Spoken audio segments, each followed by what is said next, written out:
વર્ષો સુધી બાળકોનું ભવિષ્ય ઉજ્જવળ કર્યા પછી એક શિક્ષક જ્યારે નિવૃત્ત થાય છે ત્યારે તેના મનમાં એક મોટો સવાલ આવે છે, હવે મારું ભવિષ્ય કેવું હશે?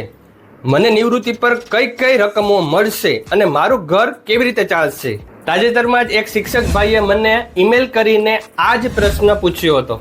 નિવૃત્તિ એ અંત નથી, પણ લાખોના ફંડ સાથે એક નવી શાહી જિંદગીની શરૂઆત છે. આ વિડીયોમાં હું તમને એવી રકમો વિશે જણાવીશ જે નિવૃત્તિના દિવસે તમારા ખાતાની શોભા વધારશે. અને હા, છેલ્લી રકમ વિશે તો ઘણા શિક્ષકો જાણતા જ નથી, એટલે આ વિડીયોને સ્કીપ ન કરતા.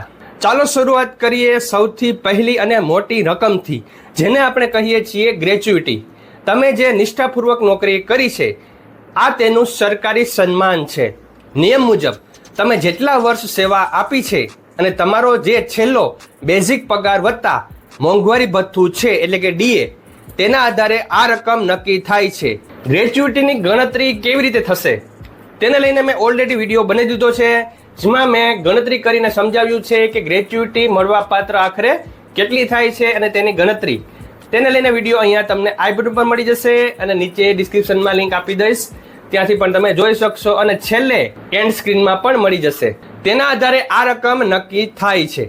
આ એક એવી એકસામટી મોટી રકમ છે જે નિવૃત્તિ પછી તમારી મોટી યોજનાઓ જેમ કે બાળકોના લગ્ન, નવું ઘર કે પ્રવાસના સપના પૂરા કરી શકે છે. હાલના નિયમો મુજબ આ રકમ લાખોમાં હોઈ શકે છે. હવે વાત કરીએ બીજા સસ્પેન્સની.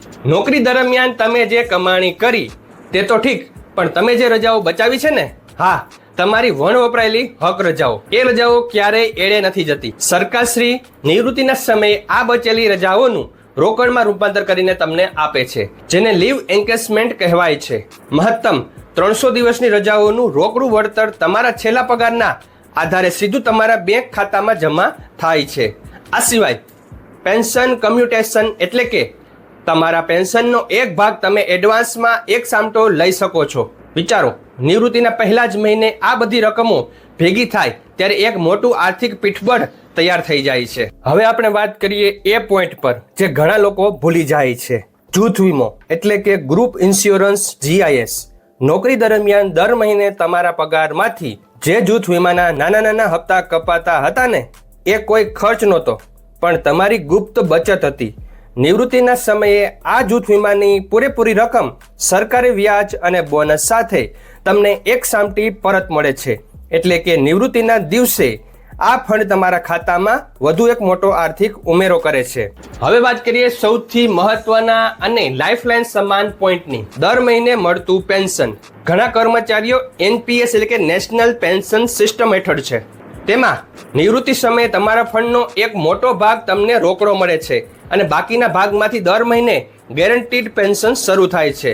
એટલે કે દર મહિનાની પહેલી તારીખે પગારની જેમ જ પેન્શન તમારા ખાતામાં જમા થઈ જશે.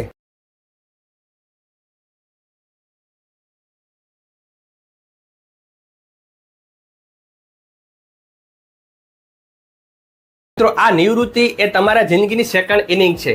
જો તમારે ગ્રેચ્યુટીની ગણતરી કરવી હોય તો તમને અહીંયા વિડીયો આવતો હશે, તેના પર ક્લિક કરી તમે તે વિડીયો જોઈ શકશો. વિડીયો ગમે તો લાઈક કરી દેજો, ચેનલ સબસ્ક્રાઇબ કરી બેલ આઇકોન જરૂર દબાવી દેજો. Thank you very much. જય શ્રી કૃષ્ણ.